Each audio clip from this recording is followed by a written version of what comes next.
Hello folks, Max Muir here, Edinburgh and Lothian's dog trainer, Action for Dogs. I'd just like to talk to you today about, it's a common misconception in how long people think it takes to train a dog. And first of all, you have to define what you mean by training. There are a host of behaviours, tasks and all sorts of things that you might want to be able to train your dog to do. Dogs learn best in small doses, as humans do. We learn best we retain knowledge much better when it's frequent and often. Little and often is always my motto, but often can be several times a day. That's my preferred route to training a task or something like that. And especially you have to consider the dog's age, the individual's capacity to absorb and process information, and also you need to look at the classroom that you train in, the environment that you train in. Is it set up for success? Does it set you and the dog up for maximizing concentration and focus during that session? If you're training obedience training, obedience training on its own is not my favorite method, but I do like to integrate stuff like sit, stay, behaviors like this when it's integrated with stuff like retrieve training or recall training or something like that, you know, always so that the dog has a positive and enthusiastic result for performing the behavior. And the behavior should always, in my opinion, be the primary reward, not the food. Food is a very useful tool, but it's only one of many tools that we can use.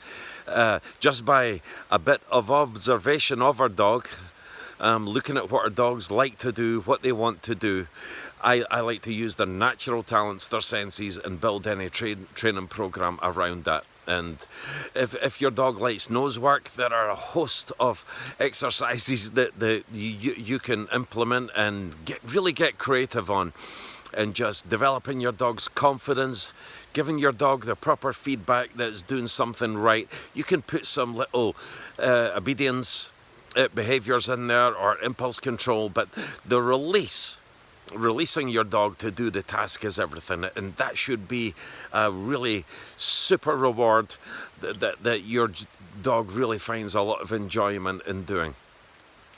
When you're dealing with behavior, if you're experiencing behavioral difficulties or problems, then you're looking at minute training, little and often, and it's even more important there to pick the environment that you're going to train in. Now that can be a massive stumbling block to a lot of people.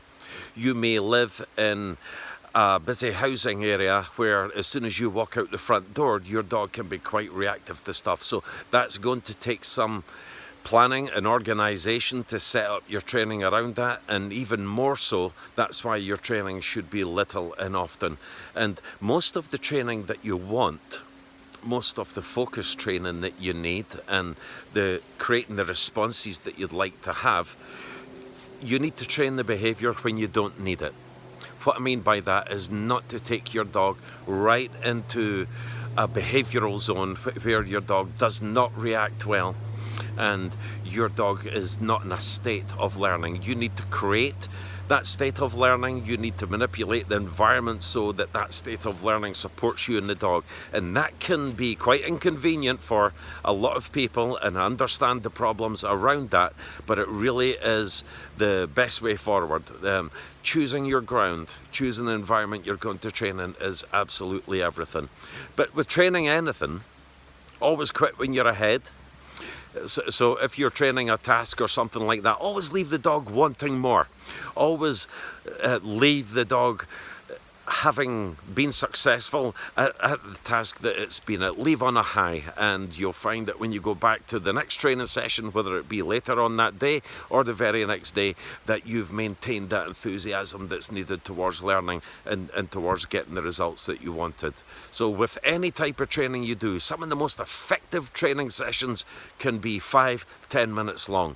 They really can, but little and often, and practice them where you don't need them before you start taking them on the road, if you like, and into higher pressure scenarios where you expect the dog to perform a really good behaviour. For instance, if you're training stay, choose your ground. Choose your ground where you're going to get maximum concentration and focus on your dog. Keep the sessions short, reward your dog, and perform it in such a way so that you're getting 80% plus, if you can, responses before you start taking it on the road and you start expecting your dog to stay when there's lots of other things going on around it. Okay, so that's the way to approach your training. Little and often. It's about consistency, and it's about persistence, and it's about experimenting with your training to find out what works best. I hope that's been of value to you. Please subscribe to my YouTube channel, like the page, and you'll get notifications of all forthcoming videos. But happy training. This is Max Muir, Edinburgh and Lothian's dog trainer, Action for Dogs. Thank you.